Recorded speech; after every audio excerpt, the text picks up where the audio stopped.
to directly answer the question, like being out there is really depressing. It's really hard because I'm like you, like I want to make, like I want to do stuff. I don't want to be out here like philosophizing and, you know, negotiating relationships with people that I don't even really know. And again, dude, if I would have directed that, it was like I don't know, $850,000 movie. Like it wouldn't have cost that much for us to make it, depending on what actors we got into. It's like $1 million, maybe. Yeah. I was not prepared. I directed 2 short films. I had, you know, AD'd a web series, a feature film, and then another web series. But I wasn't ready to do that. So like, I actually think the track that you're on is a pretty smart one because again, if I would have gotten that opportunity, it probably would have flopped. Like even if we got a great, I worked with a really big name actor one time as an AD with a really good director, mainly a theater director. But he was trying to get into film. And I watched this big name actor bully this guy. Yeah. And I was the first AD, so I had to maneuver both of them, right? Like I had to have the director's back, but I also had to make sure this scene got fucking shot. You know what I'm saying? Yeah. And I'm watching this big name actor just be like, move. And he started directing the scene. And he was in the scene. And I watched this director who's, you know, the guy was in his 50s. Like he'd been directing theater in LA for a long time, like very well established, very well connected, very kind, very good at his job. Like, but he was in over his head with this particular actor in this particular film project. And I'm looking at this and I'm like, man, I'm not ready for any of that yet. And B, I'm definitely not interested in it right now. And so I have to, just like I had to go to the military to grow in experience and get a little bit more mature, to go to film school, to then go to LA. Like now that I'm in LA, I need to continue to have some more experiences at the level that I'm at and maybe push the boundaries a little bit, but not jump too high. So that's the lie of Los Angeles, is that you'll get out there and you'll make it and you'll do really well. It is just not that. It is a slog. It is a grind. It is a nasty place. I don't want to disparage it too much at the moment because you know most of it burned down recently. But it is just like it's not a great place to go. Like it's only a great place if you make it, and even then, if you make it, you hear all these stories now. These people later in life are like, I didn't like any of the stuff that I did, and I didn't like any of the people I did it with. Well, I think the thing too is I think we talk about a little more. I think the information, the stories are out there way more, especially with like YouTube, like even podcasts. You can sit down and listen to your favorite stars from the 2000s and talk about the horrific shit they went through. You know, like while they're on set. And you think back in the day, you're like, oh my God, this must be phenomenal. There's just parties and you're making money.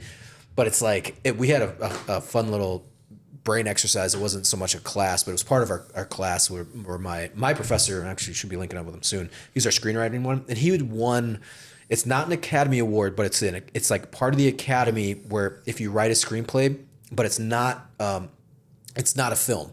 So they select it. I can't remember what it's the McKnight Award or something like that. I know what you're talking about. Yeah. So it's like an Academy Award, but it's not for made. A screenplay. But it's not made. So he won that back in like mid 2000s or something like that. He goes out there and he said the same thing. He's like, yeah, dude. He was like, yeah, you're making so much an hour, but you're living in a house with 10 guys sleeping on floors and you're out doing 12, 14-hour days. You're living off pizza. And this was back in the 2000s, you know, and so none of the stories they would say, but he would talk about the morality of things. You know, this was I went to film school in 2014, 2016.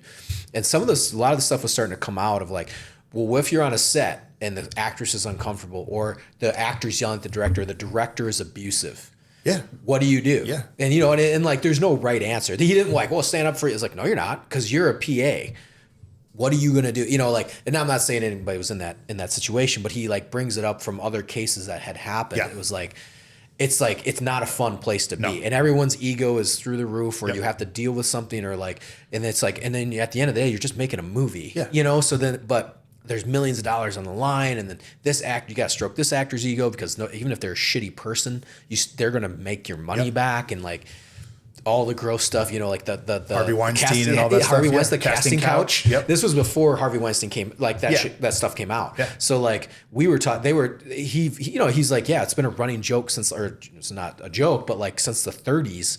And we talked about that in class. Like we kind of had like a little session one day. It was like, this this is the nastiness of Hollywood. Yeah. You know, this is the gross stuff. Like Yeah. the casting couch it's a joke, but it's not a joke. No. It's like a real thing. And this was all before Harvey Weinstein came out. And he's like, that's real. He's it's like, a joke. It's a joke because people make it a joke to cope with just how bad it actually is. I had to do that. So I don't think you're being disrespectful by calling it a joke, because you're describing it like for what it is. Yeah. And you know, I saw it. I never saw it happen on a set, but I have talked to big name actresses who have since come out and talked about some of those experiences, and it was like, I'm like, oh man, I don't want to be a part of that at all. Yeah, exactly. You know, I had Brendan Rooney on the podcast, Marine Corps veteran. His wife is Christy Carlson Romano. You remember her from Even Stevens was the Shia LaBeouf show on Disney Channel. She was Kim Possible. It was like the animated thing on Disney Channel. I mean, like I know of it. I wouldn't watch it, but I know. Dude, her story's crazy. She and her husband Brendan, he's a great guy. I've been on the podcast, Marine vet, super cool dude. They were the first ones to start a podcast company about the nostalgia, right? So like they would do like podcasts about Full House, like the Full House cast would come on. Cool. You know, like the Office ladies do that podcast where they rewatch like.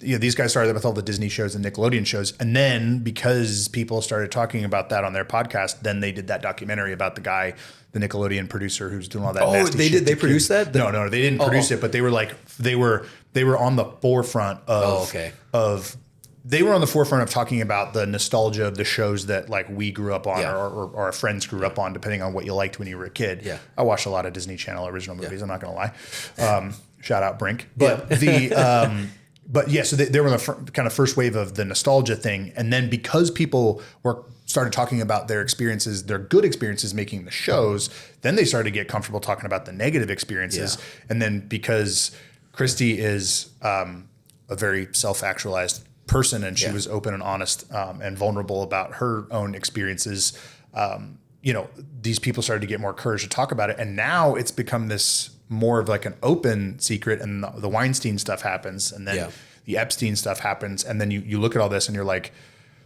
oh, we don't actually, and then now you look at the technology that we talked about earlier, everything's democratized. Yeah. You don't fucking have to go to LA. Exactly. Yeah. You don't have to do that. You build the relationships with the people that you're working with in Minnesota or Orlando or New Orleans or Atlanta or wherever, Chicago, and you can just do it yourselves, because now this has kind of all been democratized. Well, even brands too. I mean, social media changed the game for brands. So you don't have to go through a giant, I mean, you work with marketing agencies, but even like you get lucky, you get a connection with like a big brand. You're like, can you make our social media? I'm like, all right, cool. And now it's like two people and you get a great budget. You're making good money, you know, or you land a big company. They have one aspect, like my professor landed a big contract for Best Buy. Yeah. You know, and this was like the early days of like the probably like 2010s. I remember him telling me, he's like, I got a BMW that year, because he had gotten a massive contract, and it was simple. He's like, we shot it. He goes, I had an editor that could basically green screen out the product. It was like basically for their website that term, but it was like phenomenal because it did democratize. You didn't need a massive agency to do this gig. It was like two guys out of their garage. Well, and that's how I got into advertising. So I was in LA. You know, like I said, my wife and I went to high school together. We've known each other since we were 13 years old. We dated on and off. You know, she played golf at Ole Miss while I was enlisted, and then she was in New York when I was in Florida, and then LA. And that could be a 2.5-hour podcast in and of itself. But moral of the story is we got back together. We got back together when I was in LA and she was in New York. And I was having all these experiences, like making these short films, and it was super cool because we got reconnected, and she's like, hey, I'm really proud of you. Like you've chased your dream. Like I know you've wanted to do this for a long time, and you're out here making short films. Like I was able to share the Vimeo link with her, and I was like, this played at this festival, this played at this festival, and this girl was in this movie, and this guy was in that movie.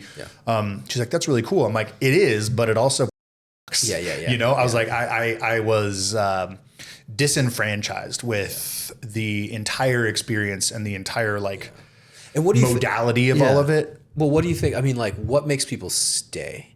Like, because we're talking about, because everyone we knew was like, dude, F that. Like, we're going to make our own way somewhere else. I mean, do you know people that from your generation, I don't say your generation, but your group, you know what I mean? Like, have most people fled, or just because of technology, have people kind of done their own thing to kind of, you know. People have done their own thing. I've stayed connected with a handful of people. That woman I mentioned earlier, she and I are still good friends. I was out on a shoot in LA last year. She and I went on a hike together. Like, you know, like just like we're still good friends. We keep in touch.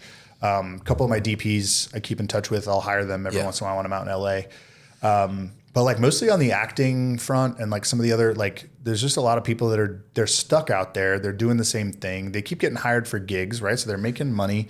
But I think they're just stuck feeling like they have to stay in LA and they have to take that That's where the money's at. Or like that's where they're... It's the track. I don't think it's the money in the moment. I think it's the track, right? It's like, well, no, I want to make narrative films. This is where you make narrative films and you kind of have to do it this way.